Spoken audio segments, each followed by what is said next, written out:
You may be considering converting to Islam, and it may seem like a good idea to you at the moment. There are two main reasons you should slow down and think about this a bit more carefully.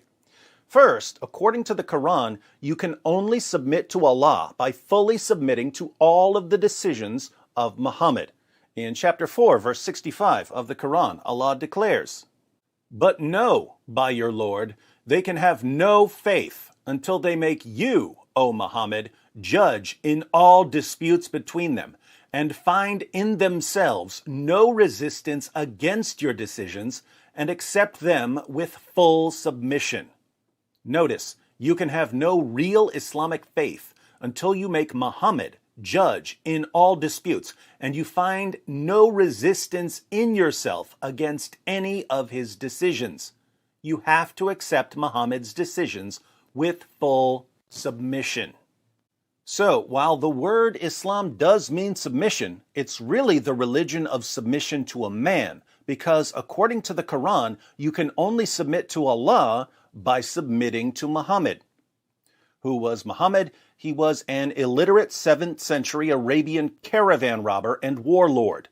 As a rule, before you unquestioningly accept all of the teachings of an illiterate 7th century Arabian caravan robber and warlord, you should really make sure you can trust him as a prophet. The second reason you should proceed with caution here is that Muhammad ordered his followers to execute anyone who leaves Islam. For instance, in Sunan an-Nasai 4067, we read, "The Messenger of Allah said, 'Whoever changes his religion, kill him.'" So, if you convert to Islam without doing any careful research, and you later decide to leave Islam, you'll be under a death sentence for the rest of your life. Islamic preachers will send you threats, warning you that once they're in power, you'll be executed. This is a part of our religion. There's a reason to it. Yeah? There's a reason why there's a capital punishment. Because people like you, little weaklings, who leave their religion and cause corruption in the land by spreading it, the capital punishment in Islamic law would be applied to you. We have no doubt. And we're proud of that. Yeah? Capital punishment will be applied in an Islamic state. Yeah?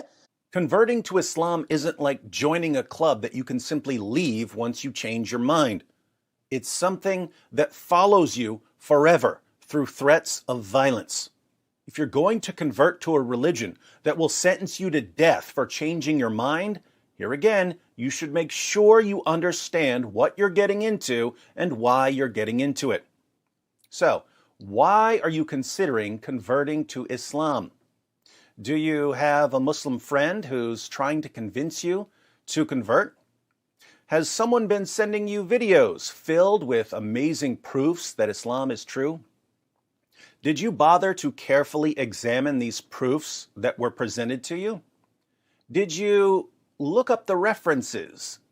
Did you research responses to these arguments? No, you didn't. Because if you had carefully examined the arguments for Islam, we wouldn't be having this conversation right now. You wouldn't be thinking about converting. What would you find if you took a closer look at any of these arguments for Islam? Muslim preachers and apologists claim that the Quran is filled with amazing scientific insights that couldn't possibly have been known in the 7th century. Do yourself a favor. Look up the verses and see what they actually say. They never say what the Muslim preachers and apologists claim they say. Islamic preachers take extremely vague verses that aren't saying anything scientific, and they insert modern science into these extremely vague verses and claim that the verses are making scientific claims. The reason they have to go to vague verses is that all of the clear scientific claims in the Quran are completely wrong. For instance, the Quran claims very clearly that the sun sets in a muddy pool. In a passage about the travels of someone named Dhul Qarnayn, usually thought to be Alexander the Great, we read in verses 85 to 86 of chapter 18, "So he followed away until, when he reached the setting place of the sun, he found it setting in a spring of black, muddy, or hot water, and he found near it a people."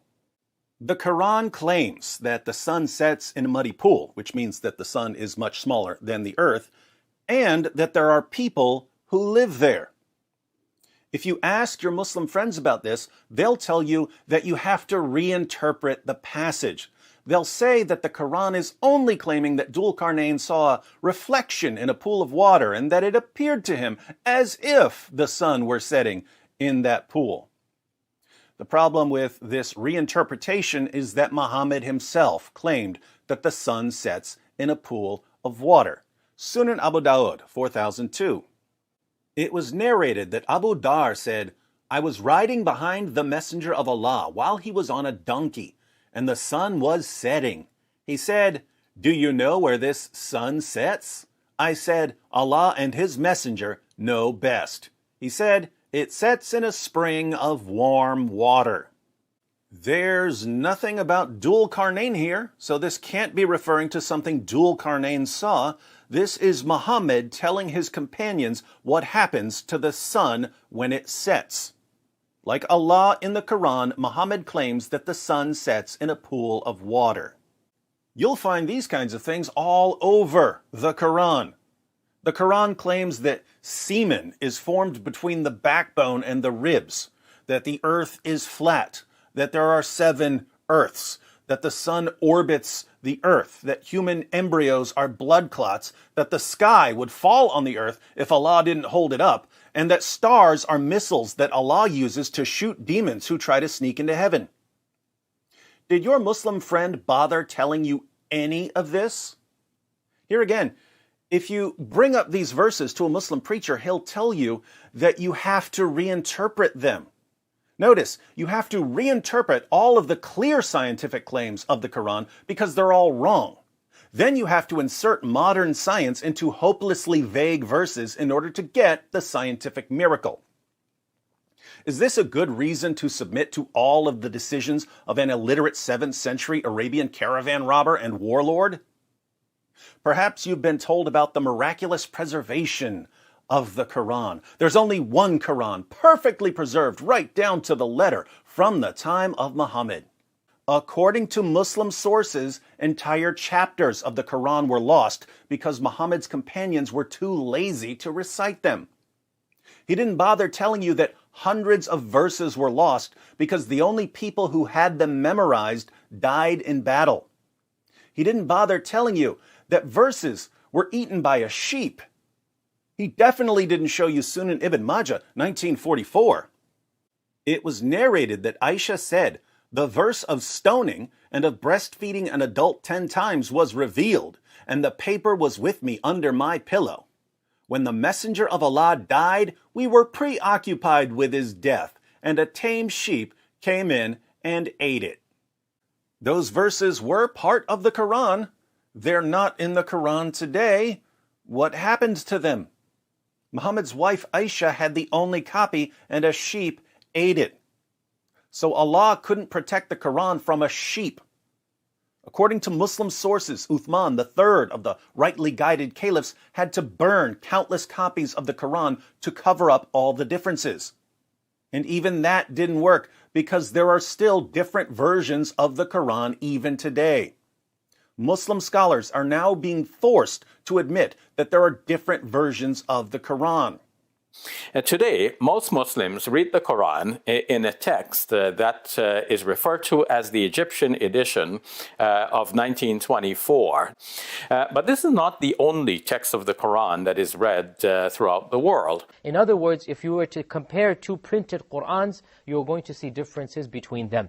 And this is something that many people are unaware of and many people have heard but are not fully familiar with, especially those who have been exposed to some of our brothers who live in Algeria or Morocco or other North African countries. They recite the Qur'an in a slightly different way. Not just a voice or not just a speaking style, but also changes in letters and words and harakat. And it's very clear to you and to every single very advanced student and specialist that the standard narrative has holes in it. That's what I'm going to say.